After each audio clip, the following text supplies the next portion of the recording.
Hamish Champ, editor of PRW Magazine, and welcome to this edition of PRW Video News. The UK's automotive sector shows little sign of slowing down after a record-breaking 2014, according to new figures from the Society of Motor Manufacturers and Traders.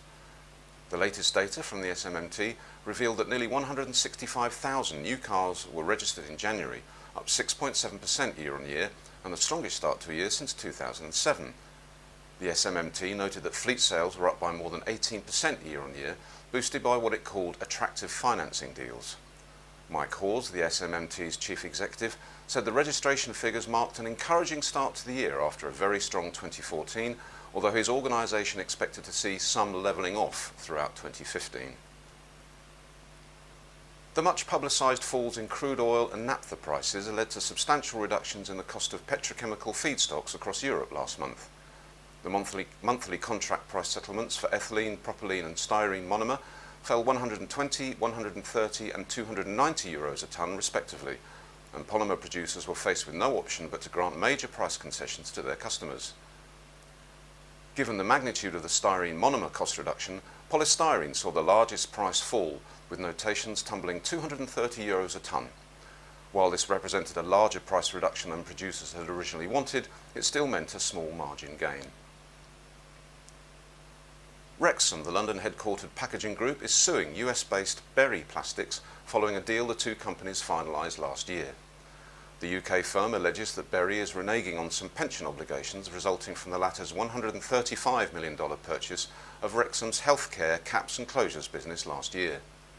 According to Law 360, a legal news website, Rexam alleges Berry is not accepting the transfer of some pension responsibilities for employees at a Pennsylvania manufacturing plant. Neither company would comment on the reports. Fracking could be banned from 40% of the areas in England where the government had previously said such activity could take place, according to new research. MPs voted last week not to impose a moratorium on fracking for shale gas, but the government gave in to demands that the exploration would not take place in national parks, areas of outstanding natural beauty, or sites of special scientific interest. However, analysis from the Guardian newspaper suggests this has rendered what it calls large swathes of the South East and South off limits, as well as the Yorkshire Dales and the Peak District.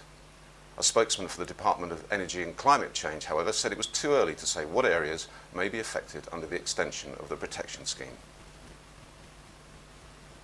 Plast India, India's flagship plastics trade event, kicked off this week at a new venue and hoped to draw more than 150,000 visitors.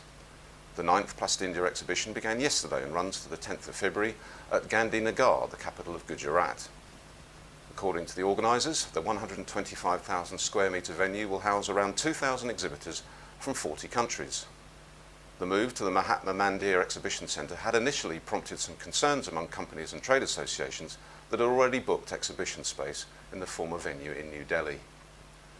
And finally, researchers at Portland State University in the US claim to have found a solution for astronauts who want to enjoy a cup of coffee before a hard day in space. As soon as an astronaut touches their mouth to the lip of the specially made plastic cup, which is shaped like a baby's boot apparently, a capillary connection is formed and the liquid travels up the vessel and forms sippable balls of coffee. At least that's what it says here. The Portland team began working on the problem after Italy announced it would be sending an espresso machine to the International Space Station later this year. The mind boggles. Anyway, that's it from us. You can read more on these and other stories on our website, www.prw.com.